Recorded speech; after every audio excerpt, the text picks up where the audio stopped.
หลวงพ่อสร้างคุณูปการอันมากล้นสร้างให้คนอยู่ดีมีความสุขพลิกฟื้นวัดให้รุ่งเรืองฟูเฟื่องยุคคอยปลอบปลุกทุกพลังความตั้งใจ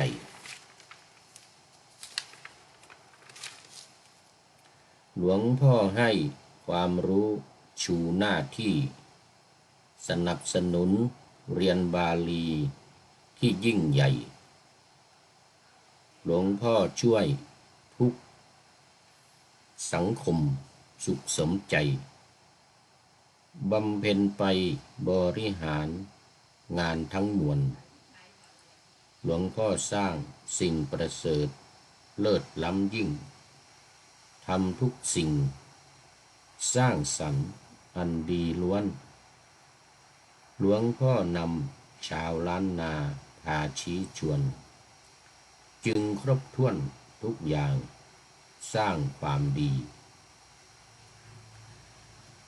น้อมอธิษฐานคุณพระศรีเป็นที่ตั้งเป็นพลังมหากุศลผลท่วนทีให้หลวงพ่อพระธรรมเสนาบดีเจริญศรี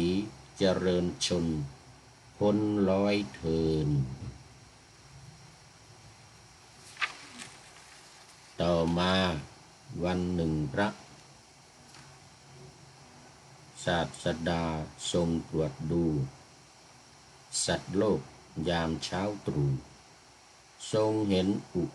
ปนิสัยของเศรษฐีบุตรท่านของท่านเศรษฐีบุตร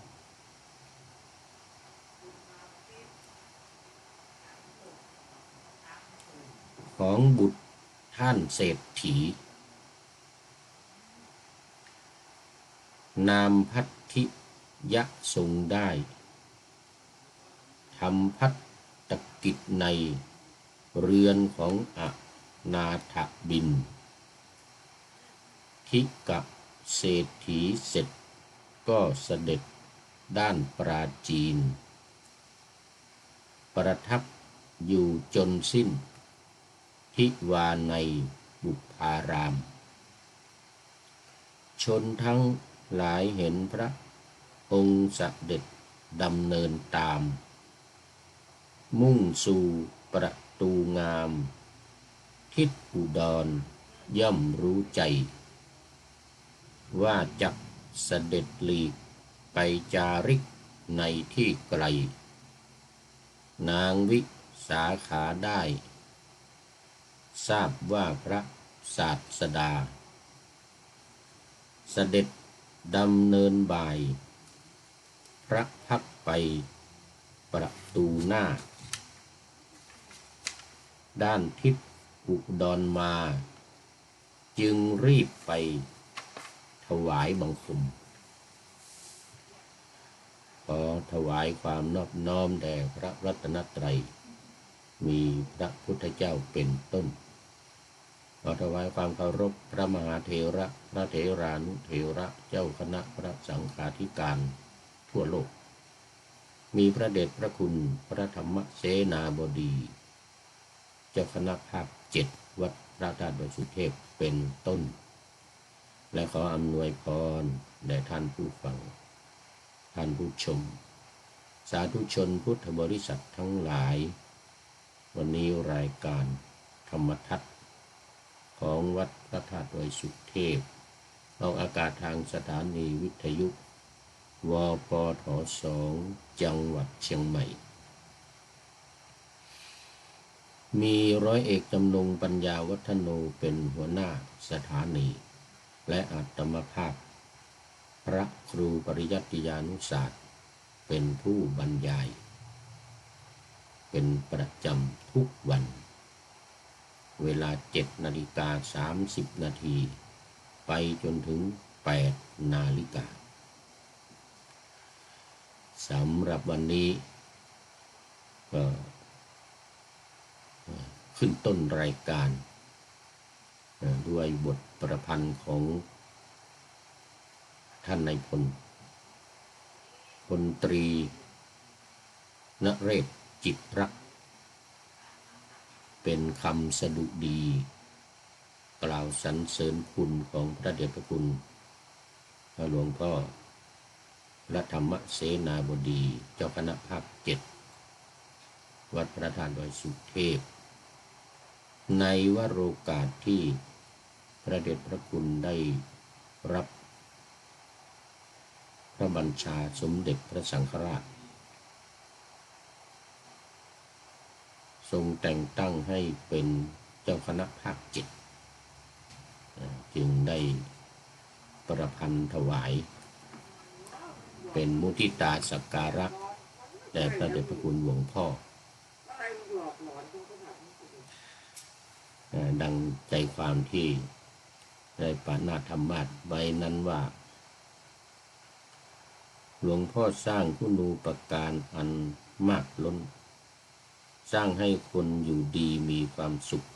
พลิกฟื้นวัดให้รุ่งเรืองฟูเฟื่องยุคคอยปลอบปลุกทุกพลังความตั้งใจหลวงพ่อให้ความรู้ชูหน้าที่สนับสนุนเรียนบาลีที่ยิ่งใหญ่หลวงพ่อช่วยทุกสังคมสุขสมใจบำเพ็ญไปบริหารงานทั้งหมดสำนักวัดบุพารามซึ่งตั้งแต่สมัยพระเดชพระคุณหลวงพ่อเปิดสำนักเรียนใหม่ๆเป็นสำนักเรียนบาลีที่โด่งดังมากสมัยนั้นผู้พูดเองนี่ก็ไปเรียนกับเขาเหมือนกัน เมื่อปีรู้สึกว่าจะเป็นปีพุทธศักราช2518นู่นนะ2518 17 18 19นี่แหละพอ2519นี่ก็ได้ประเรียนธรรมได้ไปเรียนธรรมเดี๋ยว3 ประโยคสมัยนั้น 3 ประโยคเสร็จแล้วก็บวชพระเป็นพระมหากะเขาสมัยนั้นนานแล้วไปเรียนสำนักของพระเดชพระคุณหลวงพ่อตอนนั้นเป็นพระครูมงคลศรีละวงศ์นะพระครูมงคลศรีละวงศ์ต่อมาก็ไปเป็นเจ้าคณะอำเภอดอยสะเก็ดไปเป็นรับตำแหน่งไปเป็นเจ้าคณะอำเภอดอยสะเก็ดก็ตั้งผู้พูดนี่แหละเป็นเลขานุการ ก็เป็นเลขานุการตอนนั้นยังเป็นสามเณรเป็นสามเณร2519เลยเสร็จแล้วก็อุปสมบทปีนั้นปลายก่อนเข้าพรรษาในปี2519ก็ไปเรียนหนังสือด้วยเราเรียนบาลีด้วยแล้วก็เป็นเลขานุการเจ้าคณะอำเภอดอยสะเก็ดลูกแรกตอนเป็นสามเณรแล้วก็ตอนบวชพระมานี่อีกไปจนถึง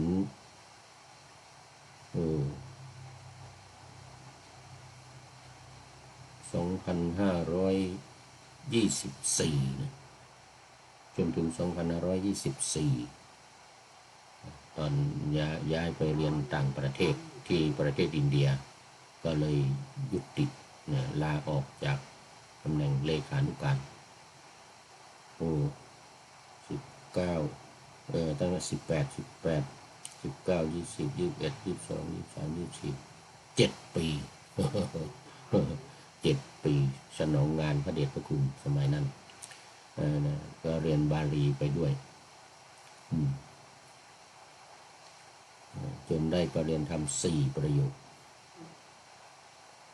เอาละตอนนี้ก็มาดูเนื้อหาที่พระเดชพระคุณได้บริหารงาน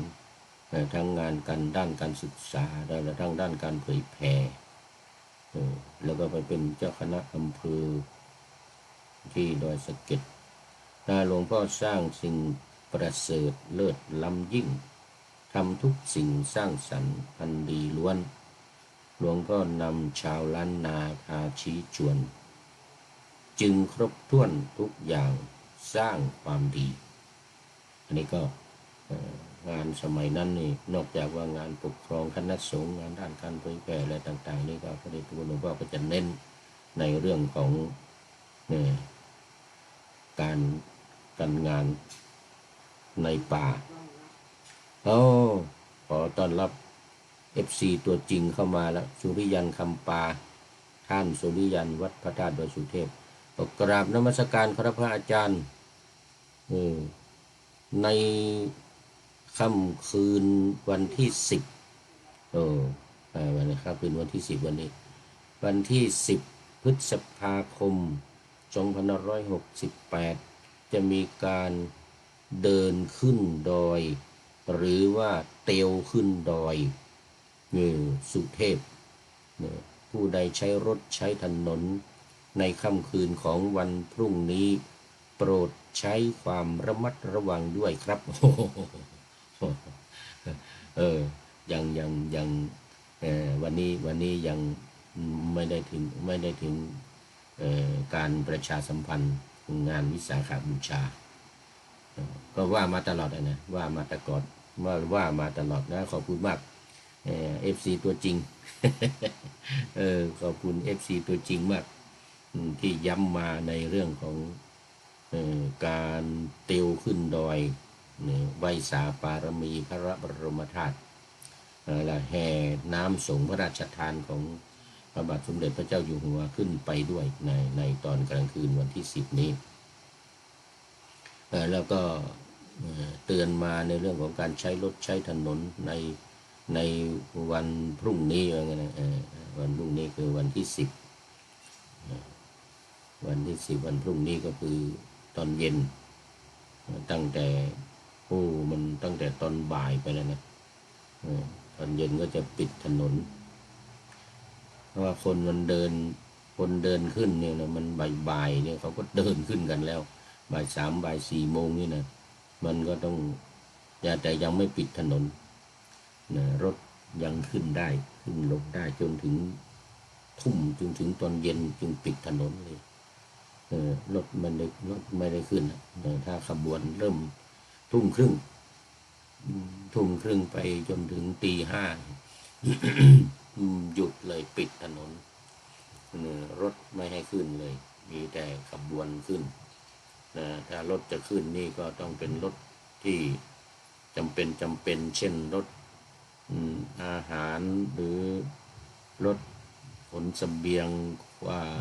อุปกรณ์อะไรต่างๆของวัดต่างๆที่ไปตั้งบริการบนดอยสุเทพเป็นจุดนะตั้งแต่วังบัวบานขึ้นไปเป็นจุดปล่อยบริการน้ำบริการอาหารว่างให้กับผู้เดินทางขึ้นไปมันหิวดื่มน้ำบ้างอาหารการกินข้าวต้มอะไรต่างๆบริการไปจนถึงบนสุดจุดสุดท้ายที่ชมวิวใกล้จะขึ้นสู่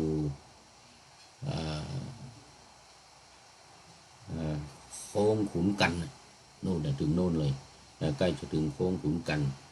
จุดบริการจะอยู่ข้างล่างนิดนึงจุดชมวิวสุดท้าย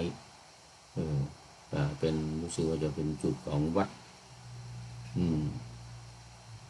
อะไรวัดวังสิงห์คำนี่วัดวังสิงห์คำของพระเดชพระคุณหลวงพ่อรองเจ้าคณะอำเภอเมืองเชียงใหม่วัดวังสิงห์คำอยู่จุดนั้นเป็นประจำจุดชมวิวนะกว้างขวางมากเท่านั้นบริการข้าวต้ม จุดสุดท้ายแล้วบริการข้าวต้มให้กับผู้เดินทาง จุดแรกนี่ก็จะเป็นวังบัวบานจุดนี้ส่วนใหญ่ก็จะเป็นมจรวิทยาลัยเอ่อวิทยาเขตมจรวิทยาเขตเชียงใหม่จะอยู่ที่จุดวังบัวบานเป็นประจำตอนนั้นต่อไปก็จะเป็นแต่ละอำเภอแต่ละวัดไปวัดผาลาดวัดฝายหินวัดอะไรก็เนี่ยเป็นจุดไปอันนี้อันนี้ก็สำหรับเรื่องของการเตวขึ้นดอยนะขอบคุณ FC ตัวจริง FC ตัวจริงที่ได้ตักเตือนมาเราเป็นห่วงนะเพราะว่ามันจะมีอันตรายใช้รถนี่ก็ถึงทุ่มถึง6 โมงเย็นนะ6 โมงเย็นก็ปิดแต่คนเดินนี่ตั้งบ่าย3 โมงบ่าย4 โมงก็เดินกันขึ้นตลอดนั้นจะต้องระมัดระวังตอนที่ยังไม่ปิดถนนรถขึ้นลงคนเดินก็ต้องระมัดระวังด้วยแล้วก็คนขับรถก็ต้องระมัดระวังด้วยโมทนาก็รวดถือโอกาส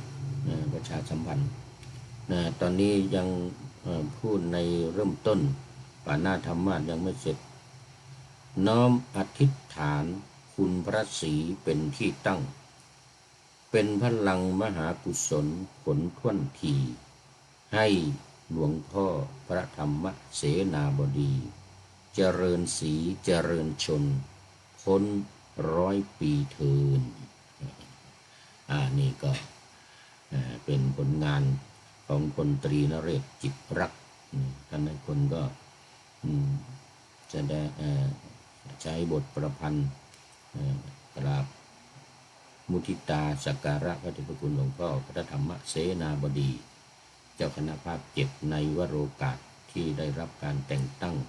เป็นเจ้าคณะภาค7แล้วก็รับพระบัญชาสมเด็จพระสังฆราชมาแล้วตอนไปแล้วเมื่อ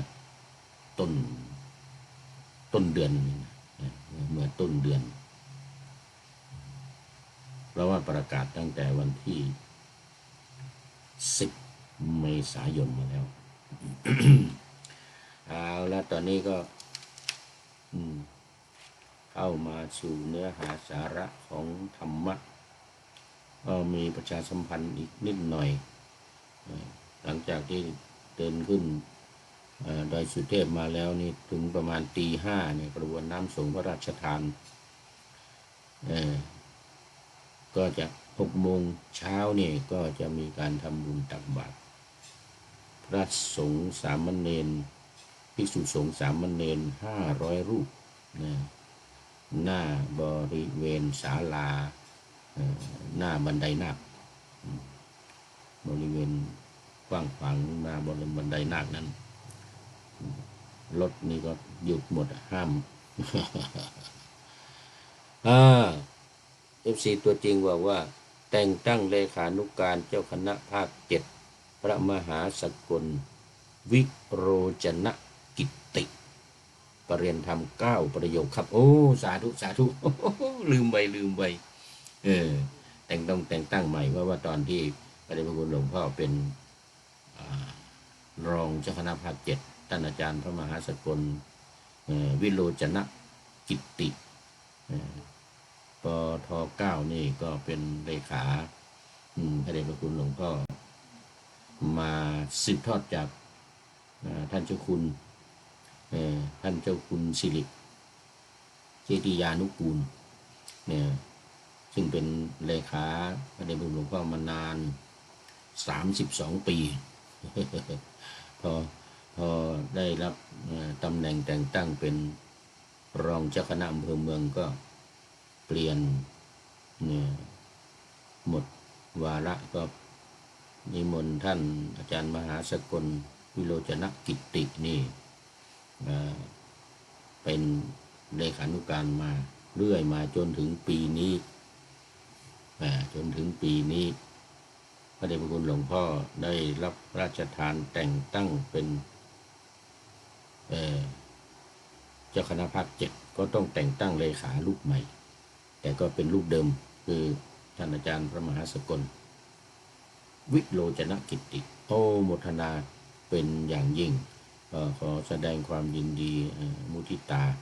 สักการะที่ท่านอาจารย์พระมหาสกลวิโรจนกิตติได้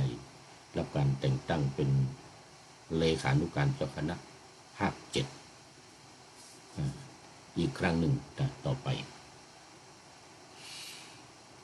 เอาละตอนนี้มาเนื้อหาสาระของธรรมะในวันนี้ซึ่งได้ปะหน้าธรรมะไว้แล้วว่าต่อมาวันหนึ่งพระศาสดาทรงตรวจดูสัตว์โลกยามเช้าตรู่ทรงเห็นอุปนิสัยของปนิสัยของบุตรท่านเศรษฐีนาม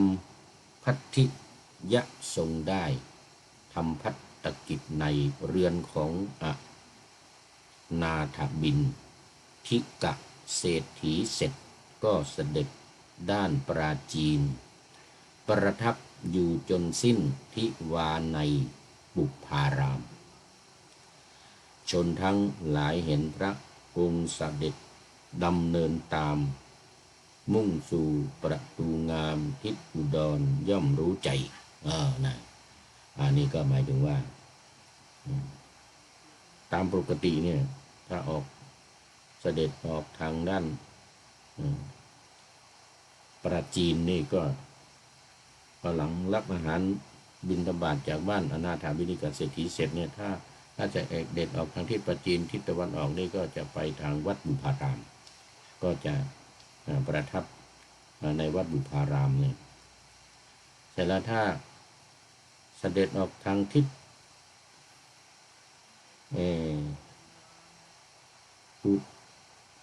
ทางทิศอุดรเดี๋ยวก่อนทางทิศทักษิณเนี่ยทางทิศทักษิณก็จะประทับอยู่ในเชตวันคือรับอาหารจากบ้านเศรษฐีอนาถเสร็จแล้วก็ออกมาทางทิศทักษิณนี่นะคือมาทางทิศใต้มาทางทิศใต้ก็เข้าสู่วัดเชตวันก็จะอยู่ในวัดเชตวันแต่วันนี้นะพระพุทธเจ้าเมื่อได้เห็นอุปนิสัยของเศรษฐีบุตรพัทยะเนี่ยในเมืองพัทยานครนี้แล้วนี่ก็ได้เสด็จออกไปทาง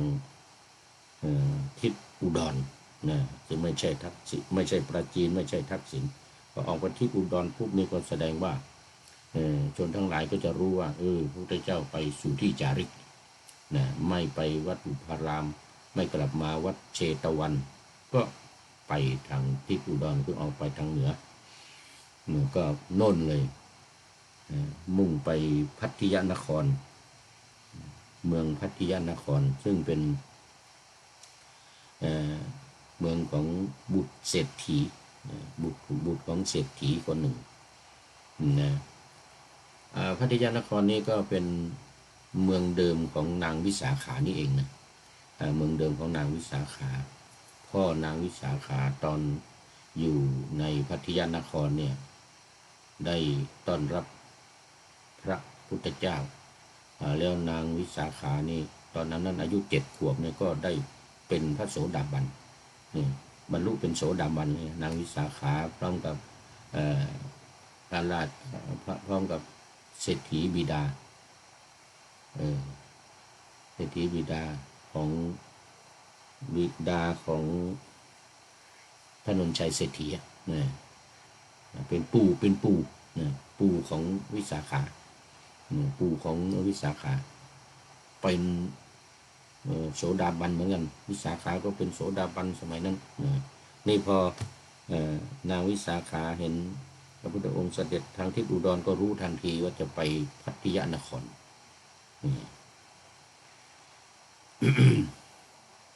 เดี๋ยวก่อนชนทั้งหลายเห็นพระองค์เสด็จดำเนินตามมุ่งสู่ประตูงามทิศอุดรย่อมรู้ใจว่าจักเสด็จหลีกไปจาริกในที่ไกลนางวิสาขาได้ทราบว่าพระศาสดา เสด็จดำเนินบ่ายพระพักไปประตูหน้าด้านทิศอุดรมาจึงรีบไปถวายบังคมนางวิสาขารู้ทันทีเลยว่าพระองค์จะไปทิศอุดรจะไปพัทยานครหรือเมืองอื่นๆที่อยู่ทางด้านเหนือที่ไกลๆนางวิสาขาก็ไปกราบทูลพระพุทธองค์ว่าโอ้พระพุทธองค์จะเสด็จไปจาริกในเมืองพัทยานครเป็นต้นหรือพระเจ้าข้าพระพุทธองค์ก็อย่างนั้นวิสาขาจะไปแล้วพระพุทธองค์ตอนนี้หม่อมฉันกำลังดำเนินงานการสร้างวิหารขอพระพุทธองค์เสด็จกลับเถิดมาอำนวยการในการสร้างวัดบุพารามเหมือนกันนะพระพุทธองค์ก็จึงตรัสว่าโอ้ไม่ได้ตอนนี้จะต้องเสด็จไปแล้วก็ไม่กลับจะไปนานเหมือนกันนะไปนานหลายเดือนไม่กลับคือนอกจากว่าเห็นอุปนิสัยของเศรษฐีบุตรลูกของเศรษฐีบุตรจะได้บรรลุเป็นโสดาบันจะได้บรรลุธรรมนะพุทธองค์นี่เมื่อตรวจดูสัตว์โลกแล้วทรงเห็นใครมีอุปนิสัยในการจะได้บรรลุธรรมนี่ก็รีบเสด็จไปเลยนะรีบเสด็จไปเลยแล้วก็ต่อเรื่อยละวัดเชตวันวัดบุพารามนี่พักอยู่นานก็จริงแต่ว่าแค่ประมาณ3 เดือน 4 เดือนพอออกพรรษาแล้วก็ไปแล้วทีเนี้ยกูไม่กลับละ8-9 เดือน8-9 เดือนนู่นจะกลับมาบุพารามมาสาวัตถีนะก็เป็นอย่างนั้นเป็นประจำนางวิสาขาก็คิดว่าโอ้พระองค์คงมีทรงเห็นเหตุอย่างใดอย่างหนึ่งแน่ๆก็เลยกราบทูลว่าขอพระองค์ทรงพระสักรูปหนึ่งที่รู้กิจในการทำในการสร้างวิหารนะความจริงก็